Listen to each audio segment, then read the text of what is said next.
O Banco Central decidiu mais uma vez aumentar a taxa de juros aqui no Brasil, mas desta vez um aumento menor de 0,5 ponto percentual. Quem chega aqui já está, na verdade, aqui, nossa super Thaís Heredi, analista de economia, para falar da super quarta-feira. Foi um aumento dentro do esperado, que o mercado precificava, que seria 14,75% ao ano, a nossa nova taxa Selic, Thaís Heredi. Mas tem alguns recados que não estavam no radar dos analistas, como você e do mercado como um todo. Muito boa noite, bem-vinda. Boa noite, Yuri. Obrigada. Boa noite a todos. Tem vários recados, né? Como era esperado. A decisão foi unânime, veio na magnitude que a maioria dos agentes de mercado também esperavam.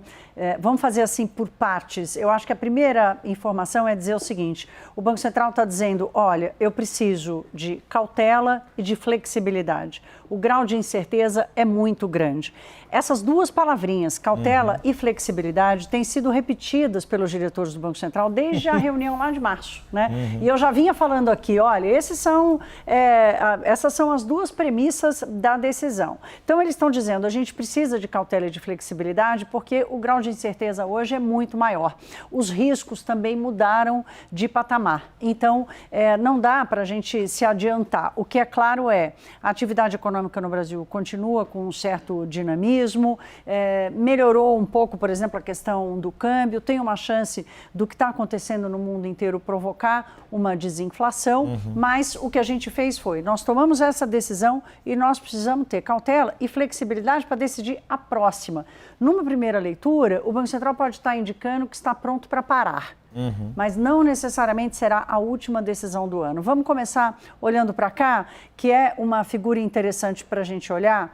Nós começamos lá desde 2014, no governo, no segundo governo Dilma Rousseff, no último ano dela, né? É interessante esse desenho, Yuri, porque ele mostra o seguinte, né?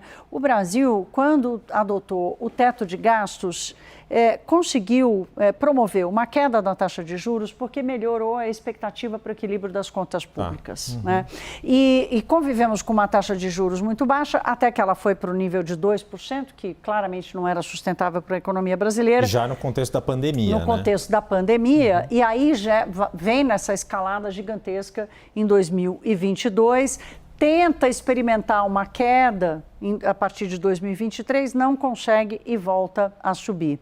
14,75 é a taxa mais alta. Vamos olhar desde quando?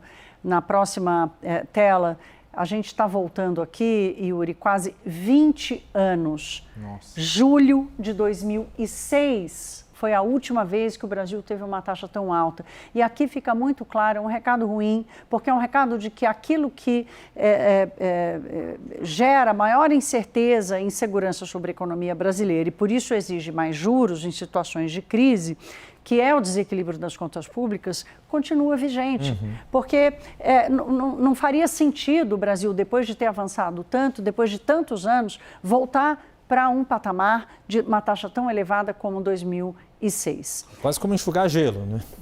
Então, até quando a gente vai ficar, né? Porque o Banco Central hoje também deixou claro que nós vamos precisar conviver com uma taxa muito alta por muito tempo para conseguir controlar o processo inflacionário, né? Então, esse é o recado. Olha, não sei exatamente o que vai acontecer, o grau de incerteza é muito grande, mas eu posso dizer o seguinte, que nós vamos ter que conviver com uma taxa de juros muito alta por muito tempo. Aí vem o que no comunicado do Banco Central eles chamam de balanços de riscos, que mostram ali o que tem de risco para a inflação subir e o que tem de risco para a inflação cair.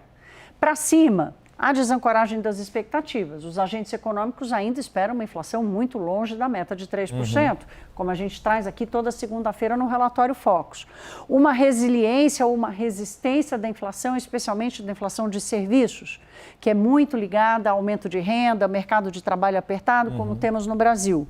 E uma política econômica externa, que é a de Trump, mas também interna, com uma política fiscal que tem gerado desconfiança aqui no Brasil. Esses três fatores levam a inflação, podem levar a inflação para cima. O que vem de novidade nesse comunicado, nessa decisão, é a próxima tela, porque até março eram 3 riscos para subir e 2 para descer. Ou seja, havia uma assimetria.